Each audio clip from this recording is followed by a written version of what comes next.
Johnston's on the call for Cowboys Cardinals Sunday, 3:25 here on Fox 4. Daryl, a decent start for this Dallas Cowboys team through two games, outscoring the New York teams 70-10. What kind of jumps off the screen at you when you look at what this team's done so far? I think growth from week 1 to week 2. A 40-point margin of victory in week 1, and it's not the same week 2, but I thought they were better as a team. We throw that complimentary football term around quite a bit, and I know that that's something that's important in what Mike McCarthy is doing with his play calling and what he's built there with this offense, and you could really see that against the Jets. And that's a good team. That's a good defensive team. So I thought their performance offensively was so much better than they did against the Giants in week 1. So some good strides there, as good as that defense played in week 1. I mean, oh my goodness. It's just a different speed, and it's not just Micah. I mean, Micah's unique in his ability to get small and just how much he's grown his time in the NFL. But now that's become like infectious in this front and linebacker level, safety level. I mean, they are flying to the football. So, I mean, it's really fun to watch. You've been asked this a lot, but does Micah remind you of anybody you played with? I mean, Jerry, I thought, had a good description of him on the radio this week, where he said he's a talented overachiever. He's a guy with so much talent, but he works so much harder than he would necessarily have to. To me, that reminds me of a guy like Michael Irvin a little bit. But when you see him out there, he's just such a unique combination of skills. Who comes to mind when you look at Micah?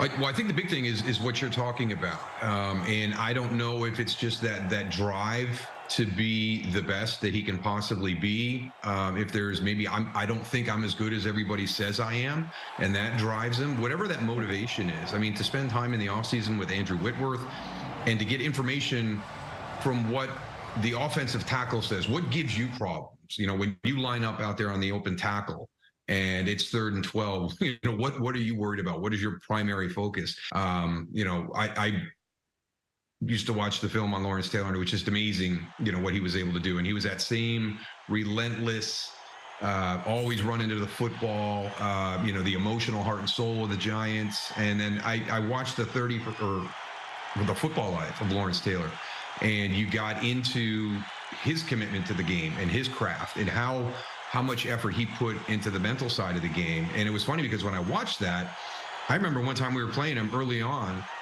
in our time in Dallas, and he walked up to the line of scrimmage and said, "They are running the ball right there." And we were running the ball right there. And it's like, how does he know that? He's too good to know where we're running the football. But you started to see that other side. He wasn't just gifted physically. He was very, very into the mental side of the game of football. And I think Mike is the same way that way. Just back to the Dallas offense real quick. You talked about the progression from week 1 to week 2. What do you see when you look at Dak with this offense now called by Mike McCarthy? What do you make of the early comfort level for Dak Prescott here? I think he grew from a confidence standpoint. The ball comes out quickly. I love to hear that, every time somebody tries to bring up the interception stuff from last year, it's very frustrating to him. He doesn't want to talk about that. This is a new year. It's a different offense. It's a different play caller. There's some really good stuff there. I think the time that he spent, through the course of training camp, and people I remember reading about it. Oh my gosh, Dak Prescott threw an interception, at practice today. Well, that's in a new system, and it's with Brandon Cooks, who's new to your offense, and trying to get that timing down. If you're going to make, if you're going to kind of figure out exactly, how this offense works, what are my strengths and weaknesses here when I'm making my throws, the time to do that is training camp and learn your lessons there, not on a Sunday afternoon. So, I think he's gone through a really, really good process of finding out all the pressure points in this offense. And then I thought it was unique that the play calling component at the end of preseason in that final game of him kind of being able to show, Mike McCarthy, what his favorites are. I always remember how Norv and Troy were in lockstep, with a play call.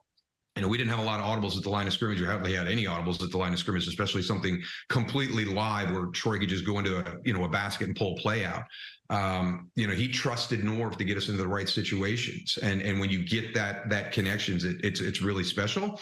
And it seems like Mike McCarthy and Dak Prescott are kind of really, really growing as a head coach and quarterback relationship. I'll let you go on this, and I'm sure I've asked you this a time or 100 since you retired, but is this the best Cowboys roster you've seen since the glory days in the 90s? We're only 2 games in. So it's still early. You want to see them continue to grow from week to week. But boy, I tell you, all the pieces are there. The offensive line hasn't been together yet, so that should even get better if they can stay healthy. The mix on the outside, the addition of Brandon Cooks seems to be a great mix. Michael Gallup really hasn't even been a part of the offense yet. That's another area where they could get better. And then defensively, it's different. When you watch them, it's different. Anybody that watched Dallas versus the Jets on Sunday and then watched Cleveland Pittsburgh on Monday night was like, I'm watching a completely different thing. This is not the same style of football that I watched yesterday. So they're playing at a very, very elite level right now defensively.